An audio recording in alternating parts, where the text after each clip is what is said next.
जैसा कि मैंने अनुमान लगाया था, 12वां क्रम लगभग प्रथम श्रेणी के बराबर है, जो भगवान राजा के स्तर से ठीक नीचे आता है। तेजस ने मन ही मन गणना की और इसे समझ लिया। विंड वॉल्व्स की वंशावली केवल चौथे स्तर पर थी, तीसरे तक भी नहीं पहुंच पाई। गौतम लंकेश ने पवन भेड़ियों का विशेष उल्लेख किया था, जिसे वह सुनना चाहते थे।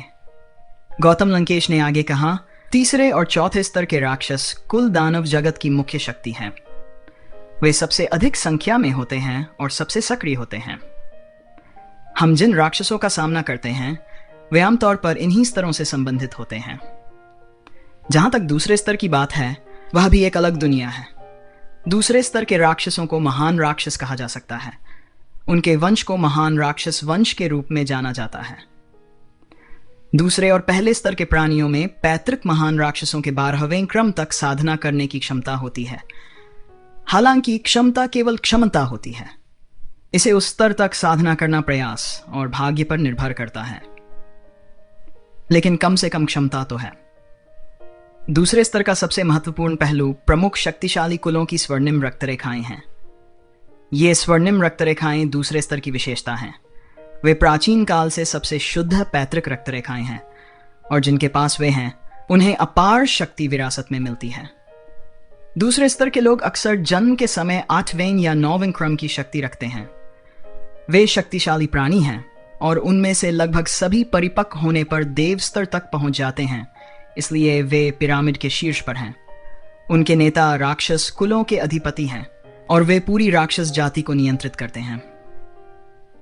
केवल दूसरे स्तर और उससे ऊपर के लोग ही पैतृक न्यायालय में प्रवेश करने के पात्र हैं।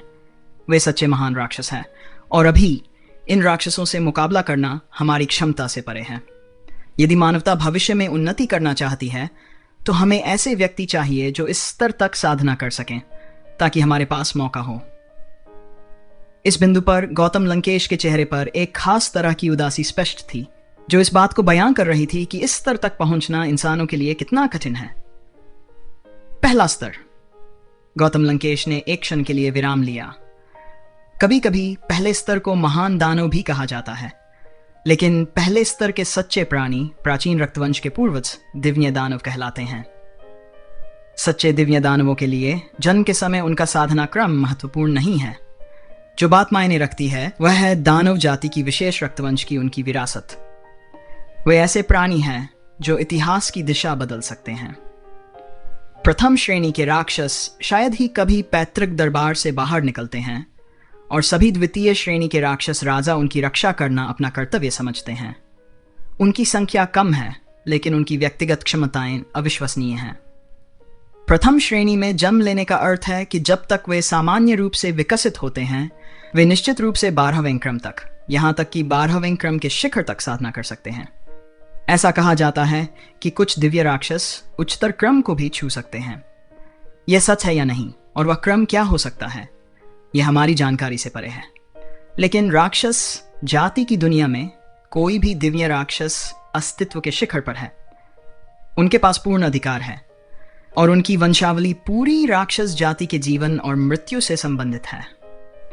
यदि दूसरी श्रेणी की राक्षस जाति की स्वर्णिम रक्तरेखा वाले प्रत्येक कबीले के नेता राक्षस राजा हैं, तो पहली श्रेणी की रक्तरेखा वाले दिव्य राक्षस अपने कबीले के सच्चे संप्रभु सम्राट हैं। ज्ञात अभिलेखों के अनुसार दानव जाति में कुल 7 दिव्य राक्षस हैं। ये 7 प्राणी एम्पायरियन डोमिनियन में खौफ पैदा करते हैं। कहा जाता है कि ये 7 दिव्य राक्षस दानव जाति के 7 प्रमुख शहरों को नियंत्रित करते हैं। असल में प्रत्येक प्रमुख शहर के शासक दिव्य राक्षसों के वंशज होते हैं। दूसरी ओर अप्सरा पक्ष में भी 8 प्राणी समान स्तर पर पहुंच चुके हैं। हालांकि हमारे ज्ञान के अनुसार ये सभी प्राणी अब जीवित नहीं हैं। वर्तमान में कुल 12 दिव्य राक्षस और अप्सराएं होनी चाहिए। 3 दिव्य अप्सराएं मर चुकी हैं और उनके वंशज अब तक उस शिखर स्तर तक पहुंचने के लिए विकसित नहीं हुए हैं। यह सुनकर तेजस अवाक रह गया। पहले स्तर की तुलना लगभग निश्चित रूप से उसके पिछले जीवन के प्रथम श्रेणी के भगवान स्तर से की जा सकती है। शायद भगवान राजा के स्तर तक भी पहुंच सकती है। इसके मद्देनजर डेमन महाद्वीप की दुनिया फलनग्रह के स्तर का उसका आकलन अब एक कम आंकलन लगता है। यह विमान उसकी कल्पना से एक स्तर ऊपर था। यह काफी भयावह था। अगर ऐसा था तो भले ही उसने देवराजा स्तर पर अपनी साधना पुनः प्राप्त कर ली हो, लेकिन केवल अपनी शक्ति पर निर्भर रहना मानवता को उनकी गुलामी की स्थिति से वास्तव में मुक्त करने के लिए पर्याप्त नहीं हो सकता था। उसने नहीं सोचा था कि दुनिया के शक्तिशाली लोग इस स्तर तक पहुंच सकते हैं। 7 दिव्य राक्षस शब्द तेजस के दिमाग में गहराई से अंकित हो गया था। गौतम के नेतृत्व में कक्षा का माहौल गंभीर हो गया। का कथन स्पष्ट रूप से सुनाई दे रहा था।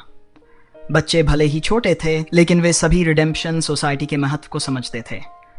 गौतम ने अभी अभी बताया था कि उन्हें किस प्रकार के शक्तिशाली विरोधियों का सामना करना होगा।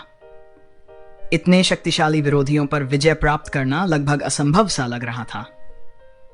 चुनौती शब्द स्थिति का वर्णन करने के लिए पर्याप्त नहीं था।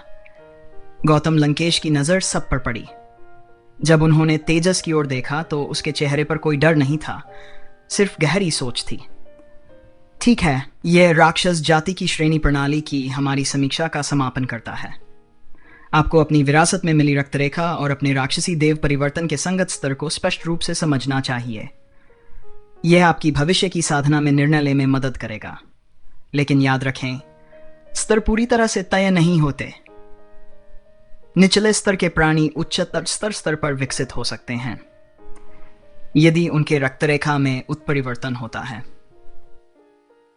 राक्षस जाति में ऐसे मामले रहे हैं जहां निचले स्तर के प्राणियों ने प्रयास और सौभाग्य के माध्यम से स्वर्णिम रक्तरेखा प्राप्त की है। वास्तव में तेजस की विंड वुल्फ रक्तरेखा ठीक इसी प्रकार की उत्परिवर्तित रक्तरेखाओं में से एक है। आपने देखा होगा कि जब वह विंड ब्लेड क्षमता का उपयोग करता है तो उसके शरीर में भेड़िए में बदलने के कोई लक्षण नहीं होते। ये देखते हुए कि वायु तत्व पर उसका नियंत्रण सामान्य पवन भेड़िए से कहीं अधिक है, यह स्पष्ट है कि उसने किसी प्रकार के उत्परिवर्तन का अनुभव किया है। इसके परिणाम स्वरूप उसकी वृद्धि क्षमता भी अधिक है। विवेक का बर्फ तत्व पर नियंत्रण भी बर्फ अप्सरा परिवर्तन के माध्यम से उत्परिवर्तित हुआ है। इसने उसे एक बर्फ तत्व काया प्रदान की है, जिससे उसकी विकास क्षमता भी बढ़ गई है। रिडेम्पशन अकादमी में आपका प्रवेश इस बात का संकेत है कि आपके पास रक्तरेखा शक्तियां या राक्षसी देव परिवर्तन हैं जो दानव जाति के तीसरे स्तर के बराबर हैं।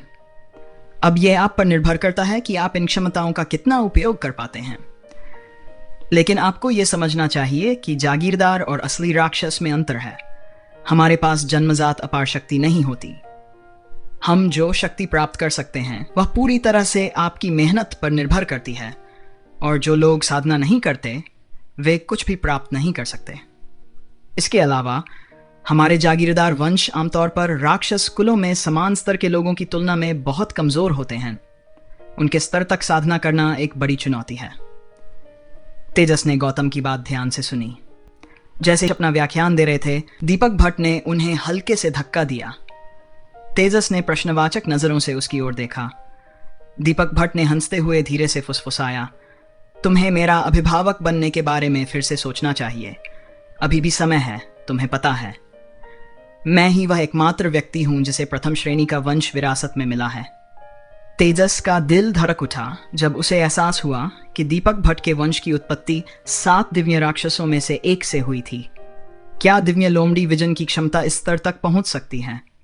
दीपक भट्ट के आत्मसंतुष्ट भाव को देखकर तेजस मुस्कुराया और गौतम की बात सुनता रहा। तेजस के दूसरी तरफ बैठी चांदनी ने धीमी आवाज में कहा, उसकी शेखी बघारना मत सुनो।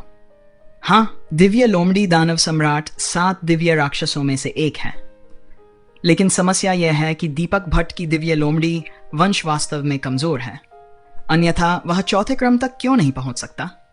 दिव्य लोमड़ी जन्म के समय मजबूत नहीं हो सकती हैं, लेकिन जैसे जैसे वे बड़े होते हैं वे भी अड़चनों को लेकर अज्ञात होते हैं। भट्ट ने चिढ़कर कहा, तुम्हें किसी की कमजोरी पर ध्यान नहीं देना चाहिए। इस तरह तुम दोस्त नहीं बना पाओगे। चांदनी ने आंखें घुमाकर उसे अनदेखा कर दिया।